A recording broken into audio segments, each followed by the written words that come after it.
story had always been told the same year after year over generations. It is a story whose retelling is as epic as the events from which it was derived. It had crossed desperate seas and were exchanged between cultures, and finally reached a small island in the middle of an obscure archipelago on the farthest corner of the world. Marinduque is that island. It has a story to tell of its unique experience in a solemnization shared by many around the world.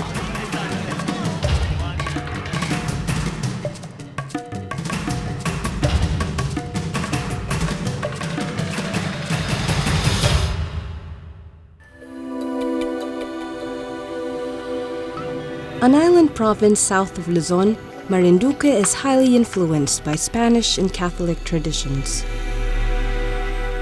For most of the year, Marinduqueños are spirited and forward-thinking. But for 1 week, they rekindle Spanish rituals of old and embody a festival like and unlike any in the Philippines. Although Lent is a deeply solemn event for the devout all over the country, the Moriones festival is solely their own. The Moriones festival is synonymous to Marinduque. It is the identity of Marinduqueños beyond their shores. They are firmly entwined to the singular festival of masks and rituals, of blood and of sacrifice. But how one ritual can be so different from any of its neighbors and yet be so fitting for its culture comes from how it was formed. The Moriones rites start from Palm Sunday and run all the way through the week till Easter Sunday of the Catholic calendar. Prayers and novenas are sung throughout the days and well into the nights. Countless masses are held. Penitents thrash away while the Moriones march through the streets, each keeping to its own set of rites. But where such a tradition began can be traced back to the town from which it originated. The Moriones festival began in a town called Mugpog. Known originally as a Morionan, it was, then, not a festival of color or of joy, but a Lenten week of sorrow, silence, and mourning.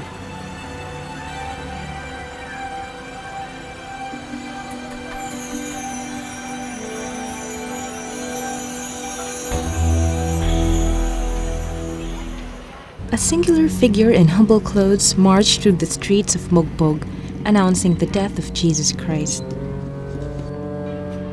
In the years that followed, he was subsequently joined by 6 more church appointees who would aid in the crucifixion rites. Under the dizzying heat of the summer sun, they would march around Mugpog, reminding all of the grim events of the day. In many ways, the Morion is a figure that is the most appropriate symbol for the event. The Morion centurions in the narrative were dreadful figures, seen as the persecutors of the Bible's protagonists. But that said, they are the most integral part of the Moriones festival. The Morion refers to the visor distinct to Roman centurion helmets, but from that, it has come to mean so much more. Once, these faces were never naked, the people behind them invisible outside their homes.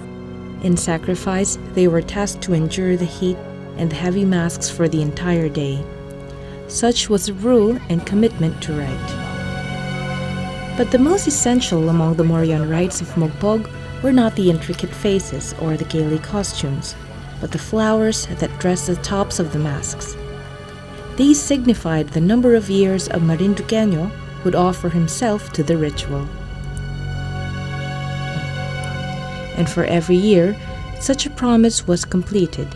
A flower would be removed until the last has fallen, leaving only the spinning wheel that characterizes every Mugpog mask. A punishment to some, a form of penitence for others. The wearing of the Morion is in itself an act of submission into a maze of rituals that surround the Morionan rites.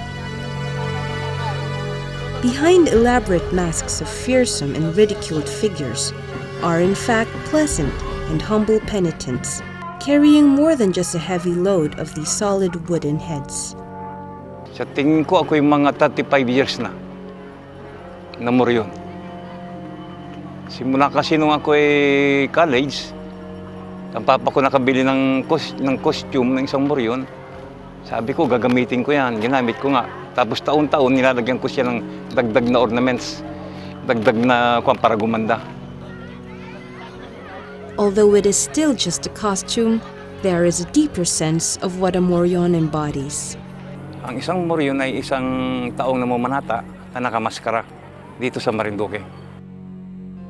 Ginagawa niya yon para maalis ang kanyang mga kasalanan.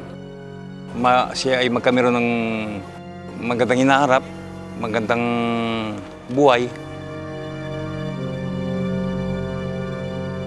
But to fulfill such a role, Glenn prepares fervently. From his mask to his blade, he ensures all is ready for his yearly role. Ang sibat mo ayusin, ito kasi nilalagyan ko ng dugo ang loob. Yung nauna ko, matagal kong ginawa yon. Dating kahoy yun, inukit ko siya. Nilagyan ko ng sa loob. Pinagtyaga ko ukitin na sa dulo, pag ganon.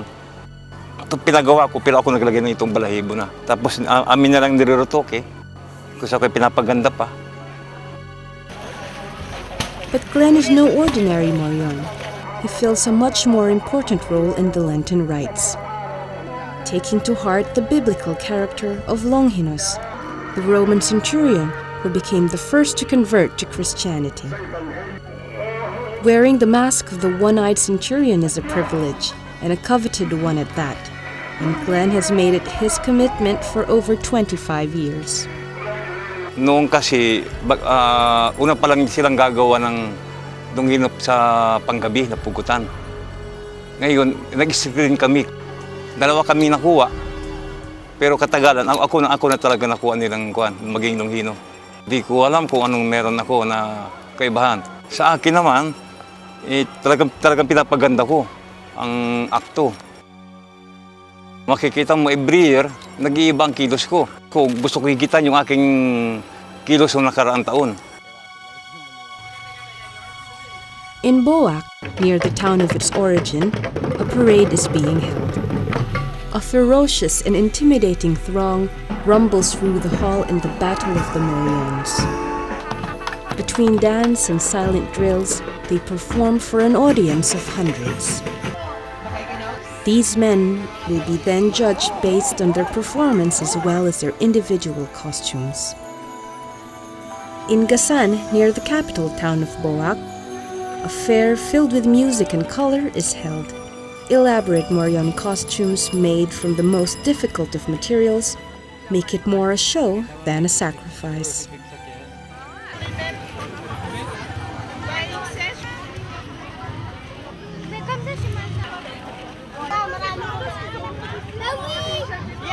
We heard about it and we wanted to see how it's like. And yesterday, the Battle of Morions.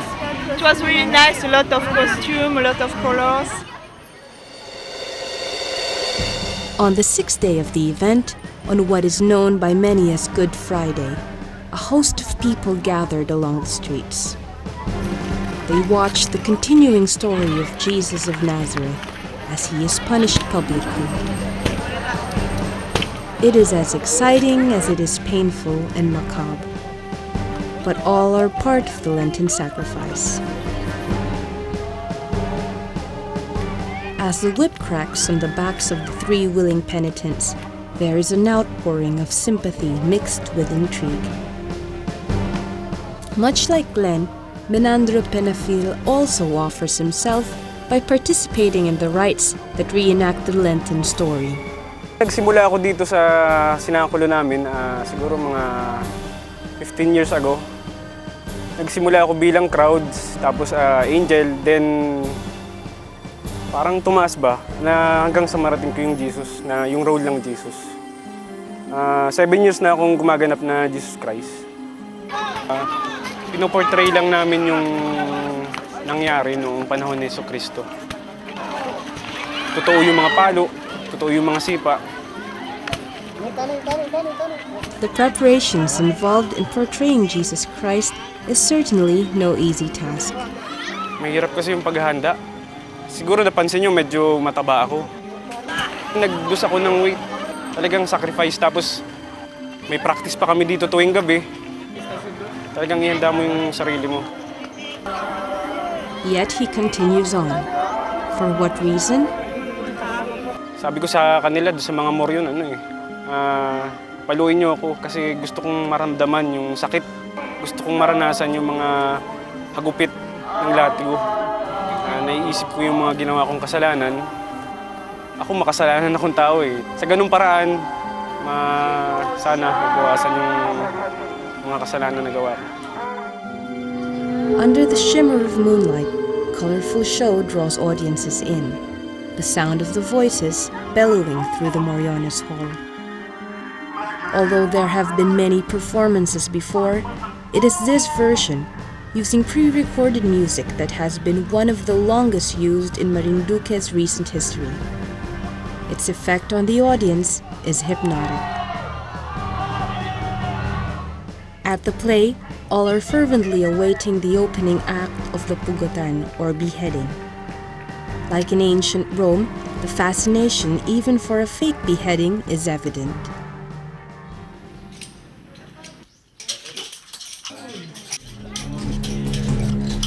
But beyond the realm of smoke and mirrors, there are other penitents who practice through a different form. The flagellation during the Lenten season is a common tradition in many parts of the Philippines. Its origins are unsure. Whether they were practiced for years by the locals or brought in through the traditions of colonizers, its past speaks little of how it remains prevalent to this day. Called antipo in Marinduque, process is said to be as rewarding as it is painful. In the cemetery behind the church, a group is huddled. Although each carry the brunt of their own yearly sacrifice, they do this together. Pero ilang taon ang panatan? 12 years. Itong ilang piraso ito, tawa niya, yun na siya sundin. Grabe, ito Mga anak namin. Tinalakyan na nandito eh. Nung araw pa naman, bago mga nag-aaltipo. Talagang dito na sa cemetery yung inaano. May kalimitan lahat sa cemetery nag-aaltipo. Yung iba, kanya-kanyang ng panata. Minsan yung iba nagmumoryo, yung iba nag-aalas sinakulo.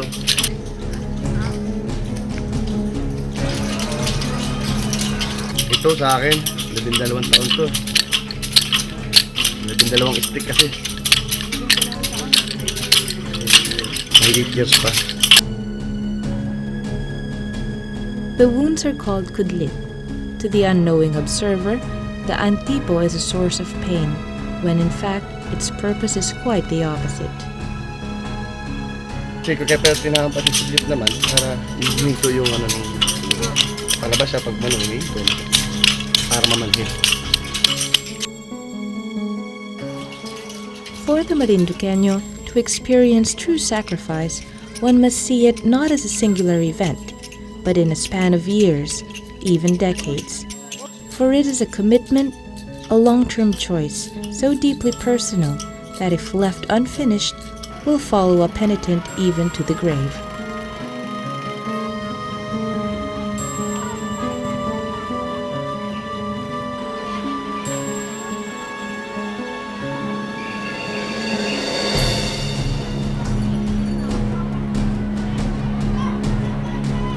In the town of Gasan on Good Friday, a throng is gathered. It is almost sundown. A procession crawls through the street with the event significant to the deaths of the Christ. A group dressed in black enters and pauses before the Santo Sepulcro, an encasement containing the reclined image of Jesus Christ. They are known as the Mansusunong sa Popoa, or the bearers of the fragrant vine that grows wild around them. Normita Sagar has been part of this Lenten ritual for 7 years. To her, it is a meaningful reminder of a frightening past. Para sa akin, yung pagsusunog ng pupuwa ay isang pangako sa halimbawang may isang pangyayari sa buhay mo na binigyan ka ng isang siguro miracle katulad nung pag-agaw buhay ng asawa ko. Kaya nangako ako na for life ay magsusunog ako ng pupuwa. So yun, maglilibot kami kasama ng mga santo at yung sepulkro na yun, buong bayan ng Gasan. Then after that, nag-rosaryo habang lumalakad. Na may sunong nung tanim-tanim kasi yon yung pupuwa na yon. While both rituals are open to men and women, the mansusunong sa pupuwa is customarily practiced by women.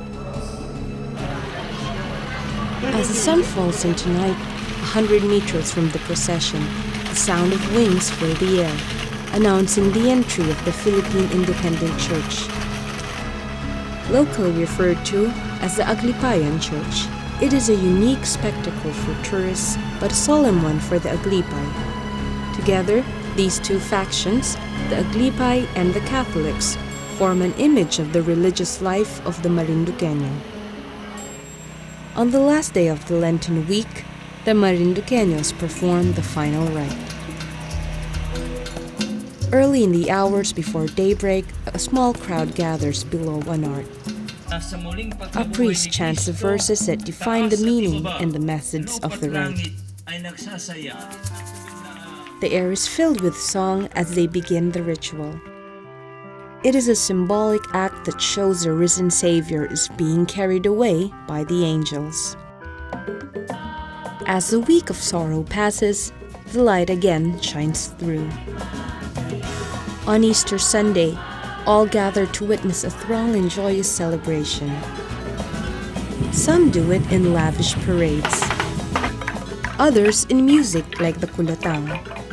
But all are involved in the revelry after a week of sacrifice.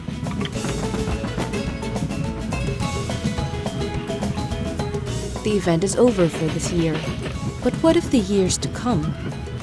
With all that has transpired, what is the future of such a tradition amid changes that reach even its most isolated shores? Maraming nagbago, talagang pinupuntahan kami ng tao dito. Dumami ang Moryon, gumanda ang mga costume nila.